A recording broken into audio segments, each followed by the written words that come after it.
দেশের বিভিন্ন স্থানে একদিনের ব্যবধানে তাপমাত্রা ৪ থেকে ৫ ডিগ্রি সেলসিয়াস কমেছে। চুয়াডাঙ্গা সহ উত্তরাঞ্চলের বিভিন্ন স্থানে শুরু হয়েছে শৈত্যপ্রবাহ। বিপাকে খেটে খাওয়া মানুষ, বাড়ছে রোগ বালাই। বিস্তারিত ডেস্ক রিপোর্টে।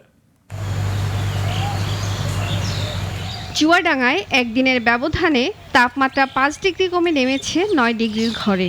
শুরু হয়েছে বছরের দ্বিতীয় শৈত্যপ্রবাহ। হিমেল হাওয়ায় হাড় কাঁপানো শীতে স্থবিরতা নেমে এসেছে জনজীবনে। শীতের দাপটে বেশি কষ্টে শ্রমজীবী ও নিম্ন আয়ের মানুষ। উত্তরের হিম বাতাসে বিপর্যস্ত জনজীবন। প্রধান উপদেষ্টা কার্যালয় থেকে আমরা 10,000 কম্বল পেয়েছি। তারপরে আমরা ত্রাণ ও দুর্যোগ ব্যবস্থাপনা মন্ত্রণালয় থেকে 30 লক্ষ টাকা পেয়েছি। জেলা প্রশাসনের তরফ থেকে রাত্রে ছিন্নমূল মানুষকেও আমরা শীতবস্ত্র বিতরণ করতেছি। এদিকে নওগাঁতে একদিনে তাপমাত্রা কমে পৌঁছেছে ৯.১ ডিগ্রি সেলসিয়াসে। দিনভর সূর্যের দেখা মিললেও হিমেল বাতাসে থমকে গেছে স্বাভাবিক জীবনযাত্রা।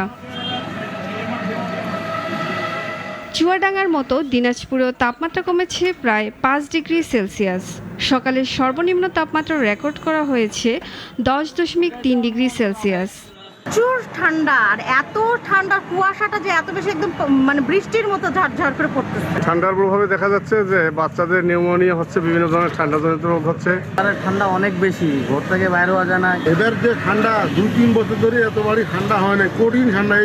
হিমালয় থেকে আসা ঠান্ডা বাতাসে চুয়াডাঙ্গা সহ উত্তরের জনপদে সবচেয়ে বিপাকে খেটে খাওয়া নিম্ন আয়ের মানুষ।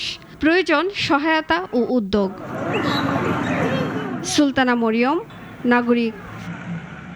কোটি কোটি মানুষের ভালোবাসায় ফ্রিজ, টিভি এবং এসিতে দেশের ১ নম্বর ব্র্যান্ড ওয়ালটন।